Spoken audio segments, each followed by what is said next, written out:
किड्सू channel को subscribe करें ऐसी ही कुछ अनोखी कहानियों के लिए। कहानी का नाम द लायन किंग। बहुत समय पहले अफ्रीका की एक खूबसूरत जगह प्राइड लैंड में शेरों का परिवार राज करता था। वहाँ के राजा मुफासा और रानी सराबी के यहाँ एक नन्हा शेर पैदा होता है।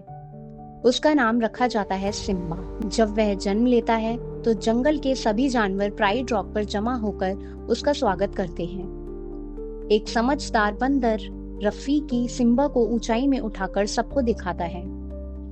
सभी जानवर खुशी से झुकते हैं क्योंकि सिम्बा उनका भविष्य का राजा है।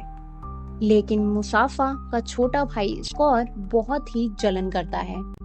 उसे गुस्सा है कि वह अब कभी राजा नहीं बन पाएगा क्योंकि सिम्बा अब राजगद्दी का वारिस है।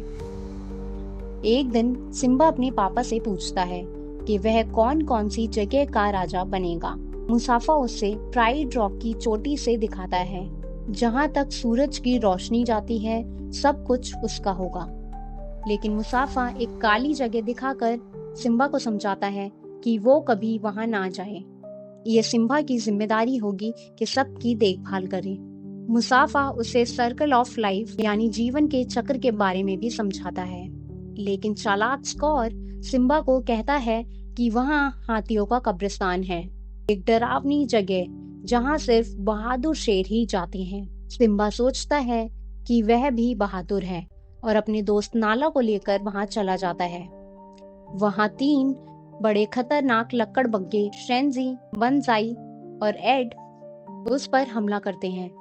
लेकिन मुसाफा समय पर पहुंचकर उसे बचा लेता है और सिम्बा को समझाता है कि राजा बनना मस्ती नहीं है बल्कि एक बहुत बड़ी जिम्मेदारी है। अब स्कॉर एक भयानक योजना बनाता है।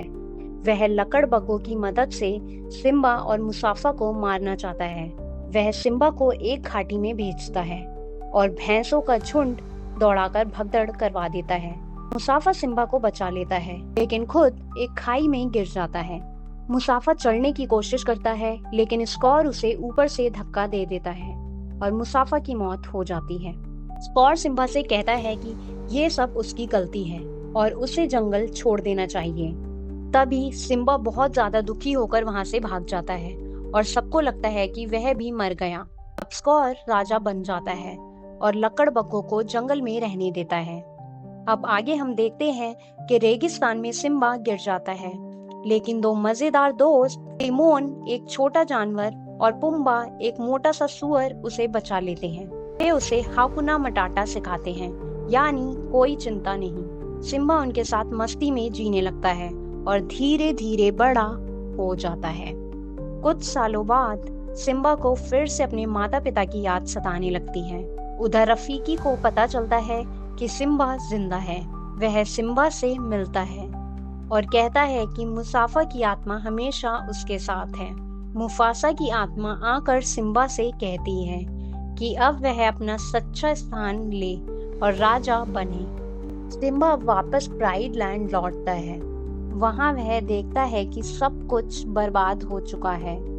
स्कॉर और लकड़बग्गों ने सब कुछ खराब कर दिया है। सिम्बा, नाला, टिमोन और पुम्बा सब मिलकर स्कॉर को हराने की योजना बनाते हैं। उसके बाद हम देखते हैं कि एक बड़ा युद्ध होता है।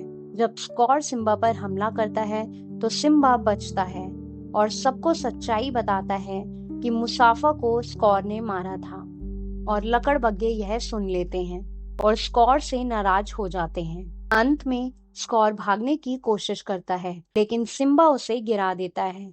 उसके बाद स्कॉर जिंदा तो बचता है लेकिन लकड़बग्गे उसे मार डालते हैं। सिम्बा बनता है नया राजा, नाला रानी बनती है, जंगल फिर से हरा भरा और खुशहाल हो जाता है। कहानी के अंत में रफीकी फिर से एक नन्हे शेर के बच्चे को उठाकर सबको दिखाता है और सर्कल ऑफ लाइफ दोबारा शुरू हो जाता है। तो प्यारे बच्चों, मिलते हैं हम इस कहानी के अगले पार्ट में।